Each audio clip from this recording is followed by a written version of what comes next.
Hello, नमस्कार। मैं हूँ रुचि और आज मैं आपको लेके जा रही हूँ केदारनाथ बाबा के दर्शन कराने के लिए। जी हाँ, मुझे पता है आप में से बहुत सारे ऐसे लोग हैं जो केदारनाथ, बद्रीनाथ के दर्शन करना चाहते हैं बट अभी तक नहीं जा पाए हैं। तो मैंने सोचा क्यों ना मैं आपको वहाँ के दर्शन कराती हूँ। ये जो आपको पहाड़ दिखाई दे रहे हैं ये सारे के सारे बर्फ़ के पहाड़ हैं। जी हाँ, और हम यहाँ पे इंतज़ार कर रहे हैं अपने हेलीकॉप्टर का। हम गए थे हेलीकॉप्टर से, बहुत मन था हमारा पैदल यात्रा करने का, लेकिन मेरा बेटा इस टाइम 8 महीने का है और मैं 8 महीने के अपने बच्चे को लेके गई थी। पहले हम बहुत ही ज़्यादा डर रहे थे क्योंकि हमने सुना है कि वहाँ ऑक्सीजन की मात्रा बहुत कम होती है, ब्रीदिंग के में बहुत प्रॉब्लम आती है और मतलब बहुत दिक्कत होती है। और वहाँ का सबसे बड़ी चीज़ है जो वहाँ का वेदर है, मौसम है, बिल्कुल से मतलब अनप्रेडिक्टेबल है। कभी बारिश हो जाती है, कभी तूफ़ान, कभी धूप, कभी ओले। तो इसी वजह से कोशिश करिए, मतलब अगर आप हेलीकॉप्टर से जा रहे हो तो सुबह सुबह ही यात्रा करके वापस आ जाइए।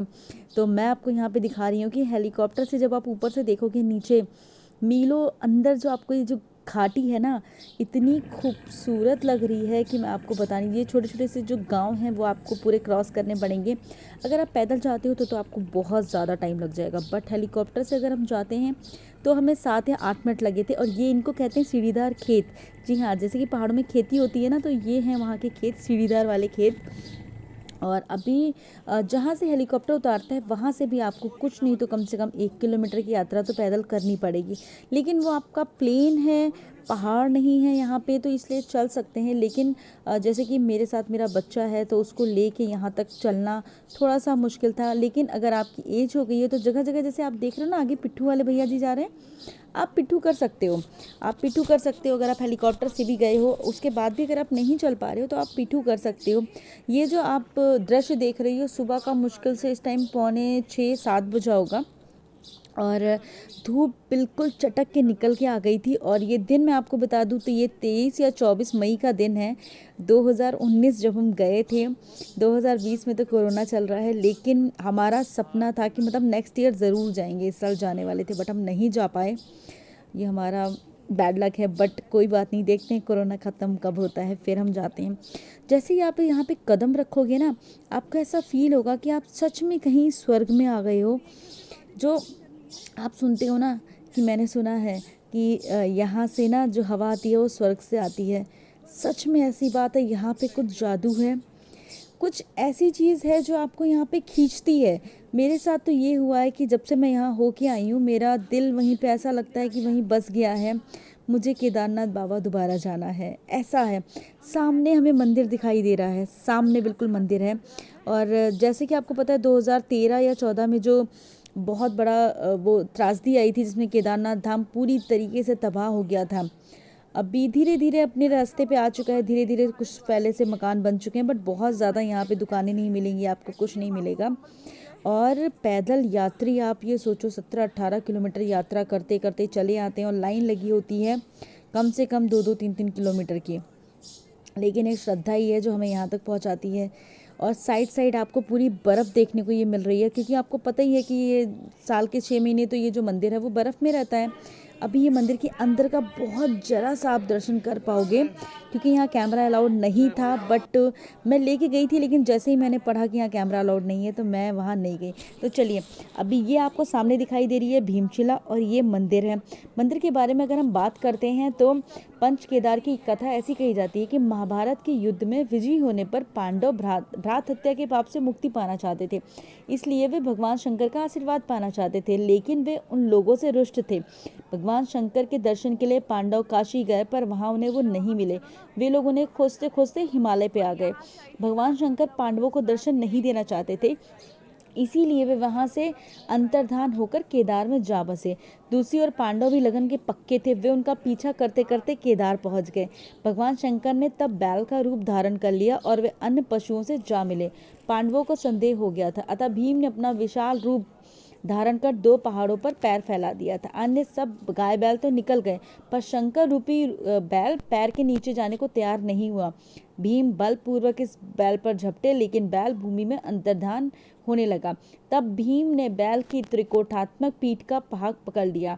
भगवान शंकर पांडवों की भक्ति दृढ़ संकल्प देखकर प्रसन्न हुए। उन्होंने तत्कालीन दर्शन देकर पांडवों को पाप से मुक्त कराया। उसी समय से भगवान शंकर बैल की पीठ की आकृति पिंड रूप से केदारनाथ में पूजे जाते हैं। और जब आप ये वही पत्थर है जो कहा जाता है कि ये त्रासदी के दिन ये पत्थर पता नहीं कहाँ से आ गया, इसको हनुमान शिला बोलते हैं। ये पत्थर पता नहीं कहाँ से आ गया और इसी की वजह से मंदिर को इतनी सी भी क्षति नहीं पहुंची। और आप दृश्य देख रहे हो, मतलब इतना ज़्यादा खूबसूरत है, मैं आपको बता नहीं सकती हूँ। आप मेरी आवाज़ में समझ, ये मेरा बेटा उस टाइम जग गया था जब हम मंदिर से दर्शन करके वापस आए थे। और सच बताऊँ, सब हमसे ये कह रहे थे कि आप कितने लकी हो, मतलब ये बच्चा कितना लकी है जो ये आप लोग इसको लेके आए हो यहाँ दर्शन कराने के लिए। क्योंकि आपको पता है केदारनाथ, बद्रीनाथ, हर एक इंसान सोचता है बुढ़ापे में जाएंगे, लेकिन नहीं, ये सारी चीज़ें तो हमें अभी देखने वाली हैं। सच्ची में बुढ़ापे वाला कुछ भी नहीं है। आप अभी जाओ और अभी एक्सप्लोर करो, देखो, बहुत खूबसूरत है, बहुत खूबसूरत। यहाँ पे लोग क्या करते हैं, टीका लगाते हैं, पैसे चढ़ाते हैं, इस पत्थर की पूजा करते हैं और ये पत्थर यहीं पे अटका है। हम हमेशा यही कहते हैं कि ये बच्चा बहुत लकी है, ये बच्चा हमें लेके आया है। क्योंकि आपको पता है ना, केदारनाथ, बद्रीनाथ दाना जाना मतलब बहुत बड़ी बात है। तो ये बच्चा हमारे लिए बहुत लकी है जो हमें यहाँ लेके आया है। हर कोई ये पूछता रहता था, हाय राम, आप इतने छोटे से बच्चे के साथ कैसे आ गए। और यहाँ पे कहा जाता था कि ऑक्सीजन की काफ़ी कमी है। ये बात बिल्कुल सच है कि ऑक्सीजन की कमी आपको कभी कभी महसूस होगी जब मौसम बहुत ज़्यादा ख़राब होगा। लेकिन हम सुबह के टाइम गए थे इसलिए मौसम बहुत अच्छा था, तो ऑक्सीजन की कमी नहीं फील हो रही थी। बट आप जब पैदल ज़्यादा चलोगे तो आपको फील होगी, ये बात बिल्कुल सच है। और यहाँ पे आप देखोगे कि आपको आपके शहर के पंडित मिलेंगे। यहाँ पे पंडित मिलते हैं, आपसे पूछा जाता है कि आप कहाँ से आए हो, कहाँ से आए हो। जैसे कि हम अगर बताते हैं हम इलाहाबाद से आए हैं, ये है बाबा का धाम। मतलब देख के आप, दिल को इतनी तसल्ली मिलती है ना, इतनी सुकून मिलता है। ऐसा लगता है कि दुनिया में अब बस बाबा जी सब देख लेंगे। आपको पता है, भोले बाबा के भक्त आपको पता ही है ना, पागल होते हैं। और ये बात बिल्कुल सच है। आप मंदिर के दर्शन देखिए। और ये मंदिर इतना पुराना है, आपको पता ही है, 400 साल तक बर्फ़ में रहा, लेकिन मंदिर को क्षति नहीं पहुंची, मंदिर टच से मस नहीं हुआ, मंदिर को कुछ नहीं हुआ। त्रासदी झेला इसने, बहुत कुछ झेला है हमारे केदारनाथ बाबा धाम की मंदिर ने, लेकिन वैसे का वैसे ही है। आप जब अंदर जाओगे तो आपको जितना बाहर से बड़ा सा मंदिर दिखाई दे रहा, अंदर से इतना बड़ा सा नहीं है। बिकॉज अंदर की जो दीवारें हैं वो 6-6 फीट की, मतलब बहुत मोटी मोटी दीवारें हैं। जब आप अंदर जाओगे तो वहाँ आपको पांचों पांडव की आकृति मिलेगी, मूर्तियाँ मिलेंगी, भगवान शंकर की मूर्तियाँ मिलेंगी, गौरी माता की मिलेंगी, गणेश जी की मिलेंगी। और वहाँ जो, जैसे मैंने आपको बताया था, एक पीठ की तरीके से कुबड़, जो गाय बैल का कुबड़ होता है, उसकी पूजा करी जाती है। तो चौकोर उसको बना दिया है, बस आप उसी को दर्शन करें। बट यहाँ अंदर मैं गई तो दर्शन बहुत अच्छे से हुए थे। मतलब कोई छीना झपटी नहीं थी, कोई कुछ भी नहीं था। आप एक पंडित जी को लेके अंदर जा सकते हो। जैसे कि हमने भी एक पंडित जी करे थे जो हमें दर्शन कराते हैं, वो 500 रुपये लेते हैं। आप अपने हिसाब से, पैसे का तो आप जानते हो ना, अपने हिसाब से आपको देखना पड़ता है। तो उन्होंने 500 रुपये लिए और दर्शन कराए। अभी हम जा रहे हैं वापसी। और एक्चुअली में हमारा जो हेलीकॉप्टर का टाइम था, वहाँ पे टाइम एक कुछ फिक्स करके देते हैं, क्योंकि उनको उतनी फ़्लाइट चलानी होती है, इसलिए हमें जल्दी जाना पड़ा। अदरवाइज़ आप यहाँ पर जाइए, आप रात में यहाँ रुक भी सकते हो, रात में रुकने की भी अच्छी व्यवस्था रहती है। आप शाम में पहुँचोगे तो आप रात में रुको, अपने यहाँ के आप पंडित जी ढूंढ लो, आप वहाँ पूजा कराओ। और सच बताऊँ, अगर आप केदारनाथ इतनी दूर गए हैं तो कम से कम एक दिन रुकिए, 4-5 घंटे का वक्त बिताइए, तब आपको एहसास होगा कि आप सच में स्वर्ग में बैठे हो। हम नहीं रुक पाए थे क्योंकि हमें बहुत, सच्ची बताएं, अभी हमारा, हम एक बार होके आ गए हैं तो इसलिए हमें पता है वेदर कैसा है, चीज़ें कैसी हैं। बट उसके पहले हम इतना ज़्यादा डरे हुए थे, जैसे कि कहा जाता था कि कभी भी बारिश हो जाती है, वहाँ ऑक्सीजन की कमी रहती है। तो मेरा बेटा बहुत छोटा है तो इसलिए मैं बहुत ज़्यादा डर रही थी। तो मैंने कहा नहीं यार, जल्दी चलते हैं, दर्शन हो गए, जल्दी चलते हैं, जल्दी चलते हैं। और यहाँ पे हमने अलकनंदा नदी का, यहाँ पे जल भी वो दे रहे थे, तो हम लोगों ने जल लिया था, प्रसाद लिया था। और प्रसाद के रूप में ऐसा सच वहाँ पे बहुत कुछ नहीं चढ़ाया जाता है। आप बस दर्शन करिए, हाथ जोड़िए। जगह जगह आपको ये पालकी वाले मिल जाएंगे। और ये देख रहे हैं, बहुत ज़्यादा इस टाइम ठंड थी। मतलब ये मैंने जैसे कि आपको बताया 23-24 मई का टाइम था, लेकिन ठंड बहुत थी वहाँ पे, कि कट कट कट कट वाली ठंड हो रखी थी। बट ये बहुत इंजॉय कर रहा था, इसको बहुत अच्छा लगता है। मैं तो डर के मारे पागल हो गई थी, क्योंकि मुझे डर लग रहा था ये जब हेलीकॉप्टर में बैठेगा तो बहुत रोएगा। बट कुछ नहीं, इसने बहुत मज़े किए, बिल्कुल भी एक बार नहीं रोया। कहते नहीं, एक बार नहीं रोया। तो कहता है बाबा जी का कुछ होता है, पता है, जब आप किसी ऐसे धार्मिक स्थान पे जाते हो तो आप में अपने आप शक्ति आ जाती है, सब कुछ अच्छा अच्छा अपने आप हो जाता है। अभी हम जा रहे हैं वापसी की तरफ और आपको यहाँ पे देखना पड़ेगा, अगर आप हेलीकॉप्टर से आए हो तो आपको कहाँ पे जाना है, किस जगह पे आपको वो मिलेगा, आपका हेलीकॉप्टर मिलेगा। सारी चीज़ें आप देखिए अपनी, क्योंकि यहाँ पे खोने का भी बहुत ज़्यादा डर है कि आप खो भी सकते हो। सामने पहाड़ी पे देख रहे हैं, पूरा मेरे ख्याल से 8 बजा होगा, मैक्स टू मैक्स 8 या सवा 8 हो रहा होगा। और अभी हम वापस जा रहे हैं। और आपको पता है मतलब इतनी गुस्सा आ रही थी, हमारा जो हेडफोन था ना वो ख़राब कैसे करके सही से लगा नहीं था, हिल गया था भीड़ में। हमने इतने अच्छे से व्लॉग्स बनाया था बट उसकी आवाज़ ही नहीं आई। बट मैंने कहा चलो कोई बात नहीं, शायद इसी वजह से भोले बाबा ने कहा हो कि बेटा आप लोग दोबारा से आना। और सच्ची बताऊँ, हम लोग बहुत अच्छे से शूट भी नहीं कर पाए थे, हाँ पिक्चर्स भी क्लिक नहीं करवा पाए थे, क्योंकि हमें बहुत ज़्यादा डर लग रहा था बार बार। ये हम पहुँच गए हैं जहाँ पे हमें हमारा हेलीकॉप्टर मिलना है, उसी के पास पहुँचने वाले हैं। तो हमें बहुत ज़्यादा डर लग रहा था कि यार मौसम बहुत ही ख़राब हो जाएगा। और उस टाइम मौसम ख़राब होता था क्योंकि हमें एक दिन पहले उसके फ़्लाइट नहीं मिली थी।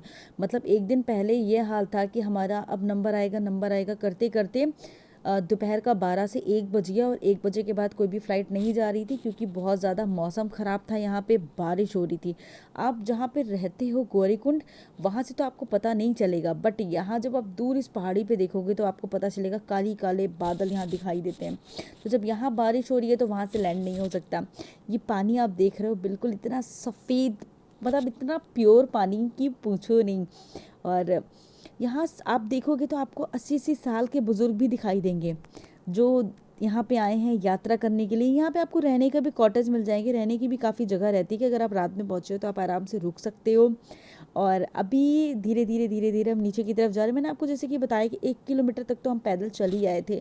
और बच्चे के साथ में, अगर आप अकेले रहते हो तो आप आराम से चल सकते हो, भाग सकते हो। अब बच्चे के साथ में आपको बहुत टेंशन होती है, बट कोई बात नहीं है। इस बार अगर हमें मौका मिलेगा तो हम ज़रूर जाएंगे और वहाँ से लेके आएंगे बहुत ज़्यादा अच्छी वाली यादें। क्योंकि अभी मेरा बिल्कुल मन है कि मैं पैदल यात्रा में जाऊँगी या फिर मैं एक दिन रुक के ज़रूर जाऊँगी।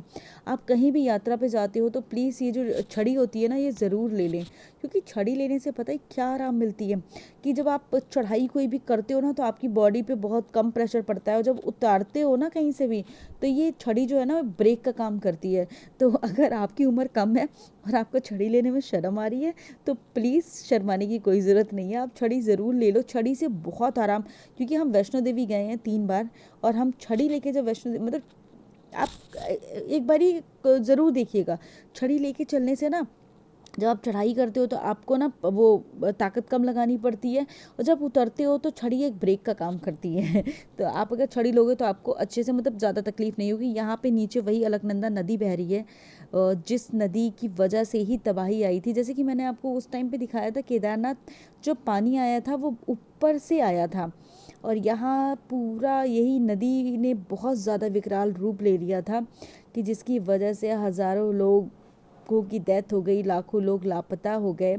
तो वो जो था वो बहुत ही ख़राब मंज़र था, जो भी कुछ था वो बहुत ख़राब था। उसके बाद से हमने कभी सपने में भी नहीं सोचा था, मैं सच बता रही हूँ, कि मैं कभी केदारनाथ आऊँगी। नाम तो मैंने बहुत सुना था, लेकिन मुझे लगता था कि नहीं यार, केदारनाथ जाना बहुत टफ़ है। बट जब हम यहाँ आए ना तो एक दिल को जो सुकून मिला ना, बता नहीं सकती। ये देखिए, ये सारे बर्फ़ हैं, और जैसे कि आप अगर पिक्चर्स देखना चाहो तो गूगल पर सर्च कर सकते हो, दिसंबर जनवरी फरवरी में तो ये मंदिर दिखाई नहीं देता है, इतनी ज़्यादा यहाँ पे बर्फ़ होती है। और यहाँ पे फ्री वाईफाई लिखा हुआ था हर जगह, बट हमने ट्राई नहीं किया कि वाईफाई फ्री मिल रहा है या नहीं मिल रहा है, क्योंकि हमें वाईफाई से मतलब ही नहीं था। आप वहाँ की जब सुंदरता देखोगे ना तो आप देखते रह जाओगे। जब आप यहाँ जाओगे तो आपको लगेगा नहीं यार, यहाँ तो हमें फैमिली के साथ आना चाहिए। और बस यहाँ से हम पैदल पैदल जा रहे हैं और अपनी एक बहुत अच्छी यादें लेके जा रहे हैं। और आपने केदारनाथ मूवी देखी है ना, बट मैं सच बताऊँ, मूवी से लाख गुना ज़्यादा सुंदर और लाख गुना ज़्यादा अच्छा है जब आप ओरिजिनल यहाँ पहुँचोगे तब। और ये पहाड़ दूर दूर तक पहाड़ है, और ये मंदिर एक घाटी में है, इसीलिए इसको केदारनाथ घाटी कहा जाता है। जैसे कि वैष्णो देवी मंदिर है या बाकी मंदिर जो पहाड़ी पे मंदिर होते हैं वो बात अलग है, बट ये एक घाटी में मंदिर है, मतलब इस मंदिर में नीचे की तरफ ये मंदिर है। और यस, और जगह जगह आप ये टेंट देख रहे हो, यहाँ पे रुकने की व्यवस्था आपको मिलेगी, स्लीपिंग बैग्स मिलते हैं, क्योंकि जो चढ़ाई करते हैं वो कभी ना कभी भीगते ज़रूर हैं। अगर आप यहाँ पे आ रहे हो तो आपको अपना रेन कोट साथ लेके आना, एक जोड़ी कपड़े भी साथ लेके आने, क्योंकि मेरे जो ड्राइवर भैया थे वो यहाँ पैदल आए थे और उनको पैदल पहुँचने में कम से कम 16-17 घंटे लग गए थे। ठीक है। और उसके बाद वो कह रहे थे रात में जहाँ पे रुके थे वहाँ उनको स्लीपिंग बैग्स मिले थे, बट उन बैग्स में भी उनको बहुत ज़्यादा ठंड लग रही थी, मतलब बहुत भयंकर यहाँ पे ठंड होती है। इसीलिए हमने हेलीकॉप्टर ही प्रेफर किया कि हम हेलीकॉप्टर से ही चलेंगे, क्योंकि बच्चे, आप अकेले हो तो आप रात में रुक भी सकते हो, आप कैसे भी कुछ कर सकते हो, भीग भी जाओगे तो चलो ठीक है आप हो जाएगा, बट बच्चे के साथ थोड़ी प्रॉब्लम होती है। तो उन्होंने ही बताया था कि स्लीपिंग बैग्स मिलते हैं कुछ 200-300 रुपये में, ऐसे कुछ पैसे में स्लीपिंग बैग्स मिल जाते हैं। पर स्लीपिंग बैग्स का ये है कि ठंड उसमें भी लगती है।